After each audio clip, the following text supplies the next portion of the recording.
गजानन महाराज यांच्या प्रकट दिनानिमित्त जळगाव शहरातील कांचननगर परिसरामध्ये आज भव्य पालखी सोहळ्याचे आयोजन यावेळी करण्यात आले होते. गणगणगणात होते. गजानन महाराज की जयचा जय घोष करत ही पालखी जळगाव शहरातील कांचननगर परिसरातील विविध मार्गांवरून मार्गस्थ झाली. पारंपरिक वेशभूषा परिधान करत यावेळी या पालखीचे आयोजन करण्यात आले असून अबालवृद्धांसह महिला भगिनींनी या पालखीमध्ये आपला सहभाग नोंदवला होता. गजानन महाराज यांच्या प्रकट दिनानिमित्त सालाबादाप्रमाणे यंदाही कांचननगर परिसरात या पालखी सोहळ्याचे आयोजन यावेळी करण्यात आले होते. यावेळी कलशधारी महिलांनी तसेच ठिकठिकाणी या पालखीचे मोठ्या उत्साहाने फुलांची उधळण करत स्वागत करण्यात आले. तसेच यावेळी दुपारच्या सुमारास महाप्रसादाचे देखील आयोजन या पालखी सोहळ्यानिमित्त करण्यात आले होते. या पालखी सोहळ्यामध्ये गजानन महाराजांच्या भक्तांची मोठ्या संख्येने उपस्थिती होती. या पालखी सोहळ्याबाबत यावेळी भाविक नंदू महाजन, रवी महाजन व तृप्ती पाटील यांनी याबाबत अधिक माहिती दिली आहे. आज दिनांक 8 फेब्रुवारी रोजी दुपारी 12 वाजता कांचननगर येथून या भव्य पालखी सोहळ्याचे आयोजन या प्रसंगी करण्यात आले होते. आज गजानन महाराज प्रकट दिनानिमित्त पालखी सोहळ्याचं आयोजन या ठिकाणी करण्यात आलं होतं.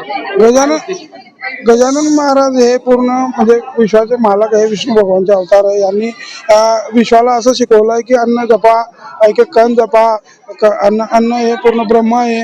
अशा पद्धतीने त्या हिशोबाने आमच्या आई वडिलांनी खूप दिवसापासून चालू केलेला हा कार्यक्रम श्री गजानन महाराज आमच्याकडनं करून घेत आहे. आणि कांचननगरमधील म्हणजे महाजन 8 आणि सर्व नागरिक आम्हाला सहकार्य करतात आणि समर्थांच्या गजानन महाराजांच्या कृपेने हा कार्यक्रम साजरा होतो. या ठिकाणी महाप्रसादाचं देखील आयोजन करण्यात आलं होतं. काय सांगणार? नक्कीच. भाविक या ठिकाणी महाप्रसाद म्हणजे खूप भगवंताचा अंश आहे अन्नामध्ये. आपण जे अन्न ग्रहण करतो त्याच्यातनं सात्विक विचार यायला हवे, म्हणून अन्न सात्विकच हवं. नंदू वसंत महाजन आणि आमचा समूह आहे महाजन 8.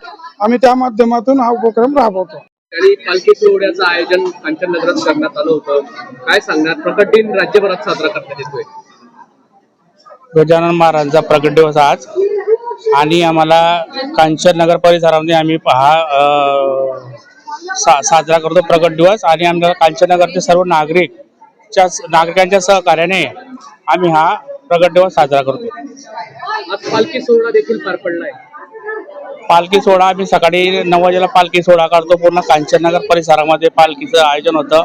त्याच्यानंतर आम्ही महाप्रसादाचा कार्यक्रम आरती झाल्यावर 12 वाजेला महाआरती होते. नंतर महाप्रसादाचा कार्यक्रम चालू करतो. रवी महाजन.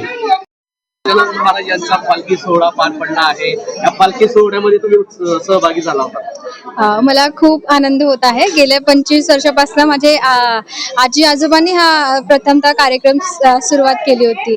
पण मग त्याच्यानंतर त्यांनी अजून छोटा होत मोठा एकदम होत गेला आणि सगळ्यांनी मग सहभागी होण्याचा प्रयत्न केला याच्यामध्ये. आणि मग आमचा कार्यक्रम मोठ्या याच्यात पार पडण्याचं हे झालेलं आहे. आणि खूप आनंद वाटतोय मला आज, कारण गजानन महाराजांच्या कृपेने आमच्याकडे म्हणजे भरपूर भाविक लोक येतात आणि मदत करतात आणि छान वाटतं. नाव सांगा. तृप्ती पाटील.